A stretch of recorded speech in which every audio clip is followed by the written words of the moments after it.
kesempatan kali ini kami akan mewawancarai salah satu pelaku UMKM di bidang kopi, yaitu Wooden Space yang berada di Jalan KL Yosudarso nomor 23 Mabar.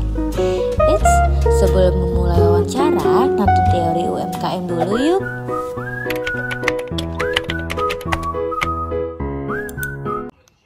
Assalamualaikum warahmatullahi wabarakatuh. Halo semuanya. Sebelum kita memasukin sesi wawancara, kami dari kelompok 3 akan memaparkan yaitu teori UMKM. Ya, untuk memenuhi salah satu tugas mata kuliah perpajakan yang diampu oleh Bapak Rizky Syaputra SCMSI, IPACBV, CRA, CRP. Adapun anggota kelompok 3 yang pertama adalah Ajira Ayunda dengan NIM 21050-71066, Grace Jivanya Pinem dengan NIM 21050-71010, dan Putri Aulia dengan NIM 21050-71030. Nah, kita ada 8 pembahasan yang akan kita paparkan. Yang pertama adalah pengertian UMKM, yang kedua tujuan UMKM, yang ketiga strategi pengembangan UMKM, yang keempat kriteria hasil penjualan, yang kelima kriteria modal usaha UMKM, yang keenam pengertian pajak UMKM, yang ketujuh dasar hukum pajak UMKM, dan kedelapan jenis-jenis pajak UMKM. Nah, kita masuk ke pembahasan yang pertama yaitu pengertian UMKM. UMKM atau usaha mikro, kecil, dan menengah adalah ekonomi produktif yang dijalankan oleh individu, rumah tangga, atau badan usaha kecil. Yang kedua adalah tujuan UMKM. Ada 5 tujuan UMKM. Yang pertama adalah meningkatkan perekonomian. Yang kedua menciptakan lapangan pekerjaan. Yang ketiga pemerataan pendapatan. Yang keempat memberikan dampak sosial politik. Dan kelima meningkatkan kualitas produk. Selanjutnya akan dijelaskan oleh Ajira Ayunda. Halo semuanya, perkenalkan saya Ajira Ayunda Rana dengan NIM 21050701066. Nah, di sini saya akan melanjutkan materi yang sebelumnya disampaikan oleh rekan saya Putri Aulia. Yang pertama, saya akan menjelaskan tentang strategi UMKM. Ada beberapa strategi UMKM yang akan saya jelaskan. Yang pertama yaitu survei dan observasi, yaitu tempat yang berpotensi untuk menjadi tempat penjualan yang tertinggi. Lalu ada menggunakan sistem ERP, yaitu sistem untuk mengatur akuntansi dan inventaris.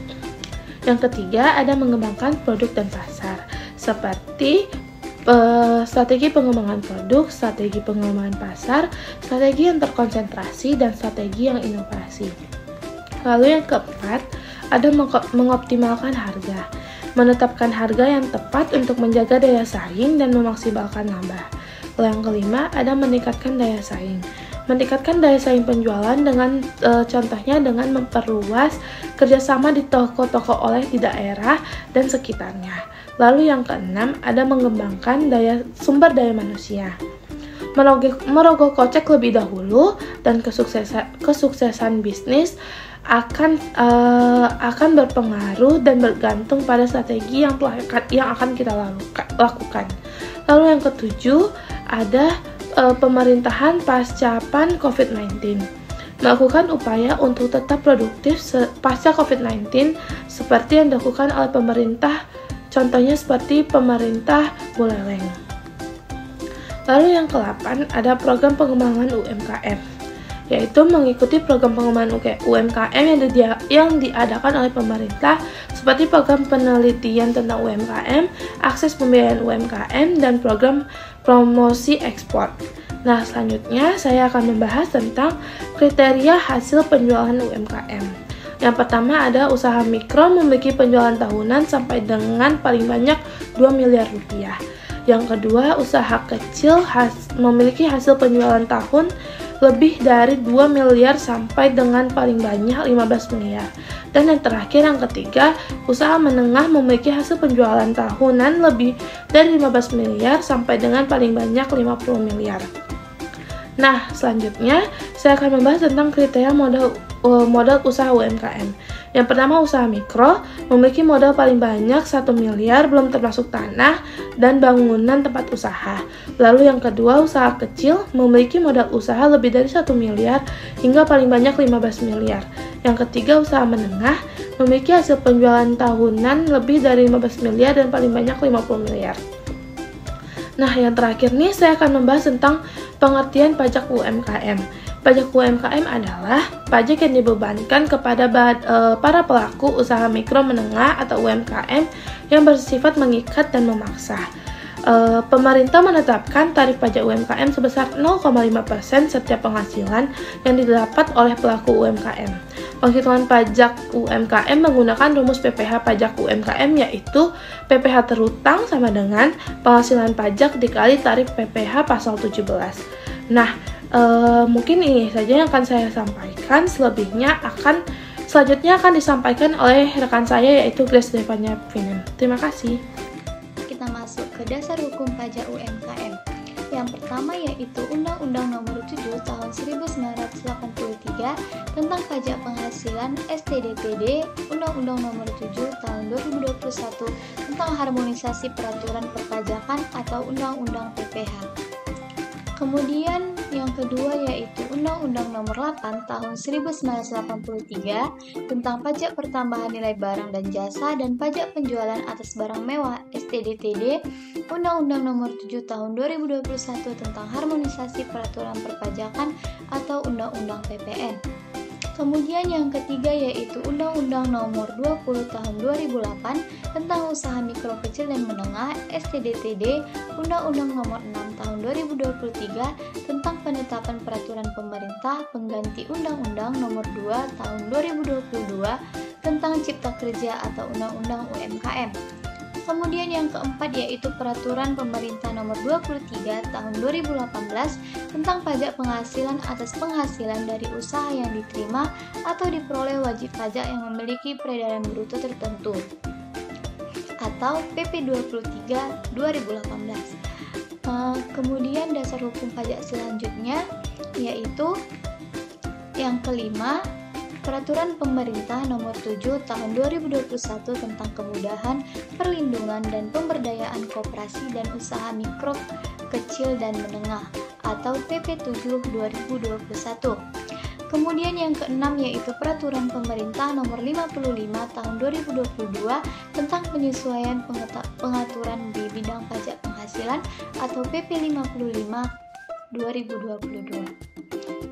Selanjutnya kita masuk ke jenis-jenis pajak UMKM. Yang pertama yaitu pajak penghasilan yang dimana sesuai ketentuan pasal 56 ayat 1 PP 55 tahun 2022 wajib pajak dengan peredaran bruto tertentu. Dalam hal ini disebut sebagai WP UMKM akan dikenai pajak penghasilan atau PPh yang bersifat final dalam jangka waktu tertentu. Tarif PPh final yang dikenakan sebesar 0,5% atau dengan bilangan 0,5%.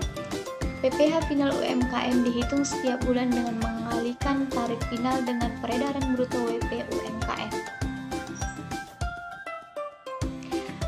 Selanjutnya jenis-jenis pajak yang kedua yaitu pajak pertambahan nilai, yang dimana tarif PPN yang berlaku sejak tanggal 1 April 2022 adalah sebesar 11% dan akan berubah menjadi sebesar 12% paling lambat pada tanggal 1 Januari 2025.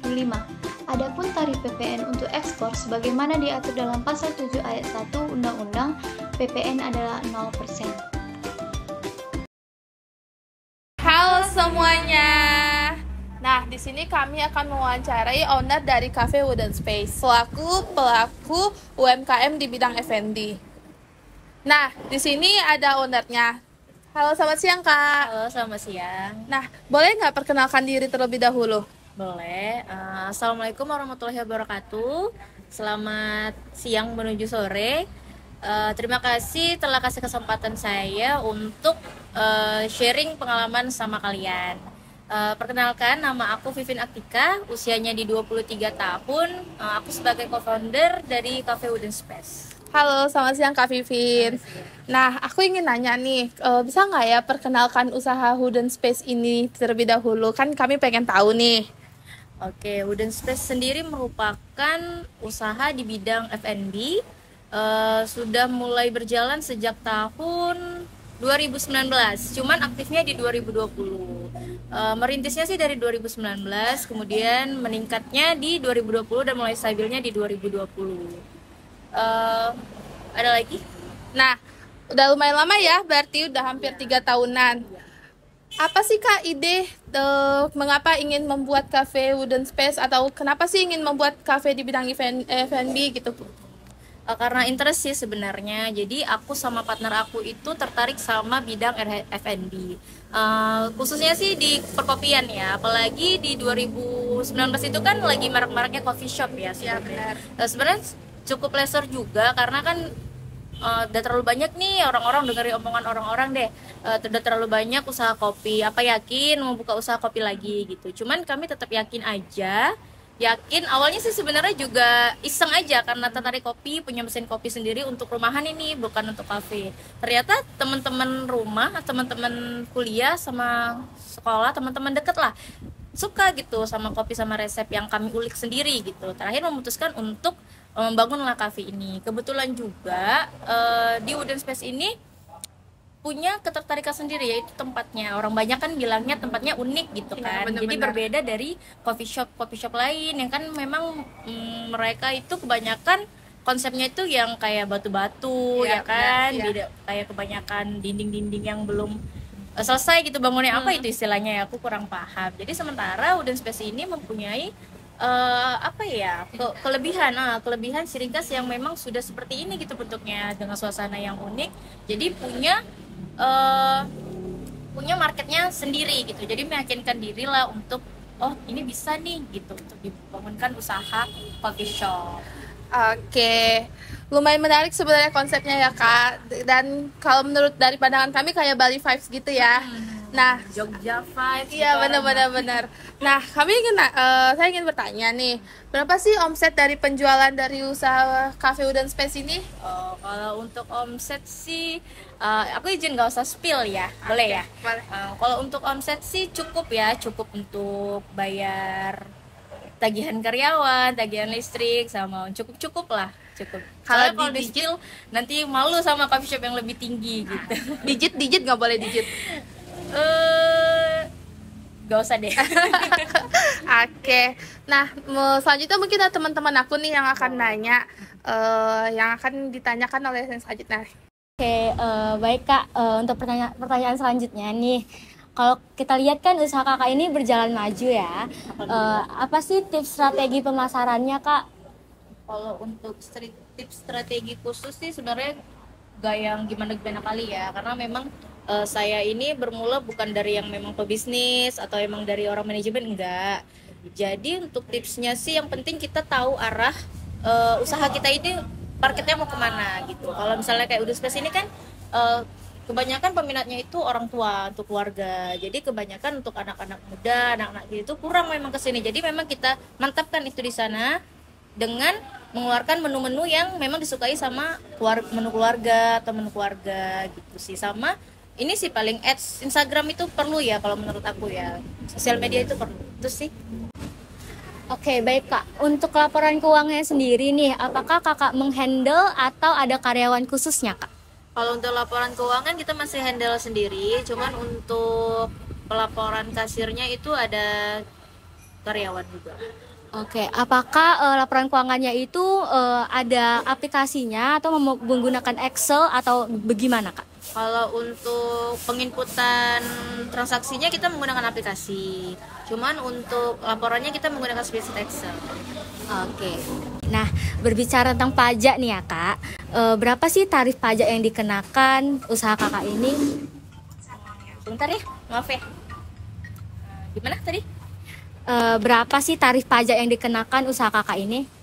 Kalau untuk tarif pajak sih kita sesuai undang-undang ya. Kita sudah sesuai undang-undang dan sudah terdaftar juga NPWP-nya. Itu di PPN 10%. Oke. Untuk usaha kafe ini apakah menggunakan NPWP pribadi atau NPWP badan, Kak? Sudah NPWP badan. Iya, sudah terdaftar. Oke, itu saja sih, Kak. Oke, selanjutnya ada beberapa pertanyaan lagi dari rekan saya. Oke Kak, di sini ada beberapa pertanyaan lagi dari kami. Bagaimana mekanisme pembayarannya? Apakah Kakak bayar melalui online atau secara langsung, Kak? Untuk pajak kita bayar secara langsung. Ada nggak kendala ketika kakak membayar pajak? Pembayaran sih sampai saat ini belum ada kendala sih. Semua masih sesuai. Nah, terakhir ya kak, di umur yang masih muda ini ada nggak tips kakak untuk membuka usaha gitu untuk anak-anak muda zaman sekarang? Aduh, kalau tips sih agak malu ya, karena memang masih banyak yang lebih unggul gitu ya. Cuman kalau tips dari aku sih, untuk di usia kita sekarang jangan pernah ragu untuk mencoba. Itu aja sih. Jangan pernah, dan jangan berpatokan sama pandangan-pandangan orang. Karena kalau kita memikirkan pandangan orang, kita nggak akan pernah bisa maju. Dan kalau kita nggak mencoba, kita nggak pernah tahu salah kita di mana. Itu aja sih. Ya juga ya kak. Cukup tulis gitu apa? Nah, mungkin segitu aja nih Kak pertanyaan dari kami. Sebelumnya saya ingin mengucapkan terima kasih atas waktu yang sudah Kak luangkan. Jika kami ada salah-salah pertanyaan atau ada yang menyinggung, kami mohon maaf ya. Oke. Makasih Kak. Juga. Nah, itu tadi pemaparan materi tentang teori UMKM dan juga tentang wawancara selaku pelaku UMKM. Harapan kami agar UMKM di Indonesia terus berkembang dan mengikuti tren yang positif. Agar terus mendukung pertumbuhan ekonomi di Indonesia, jangan lupa untuk membayar pajak bagi wajib pajak pribadi maupun badan usaha ya. Sekian dari kelompok 3, semoga video ini dapat bermanfaat untuk teman-teman semuanya, dan mohon maaf jika ada kesalahan kata. Thank you for watching, bye!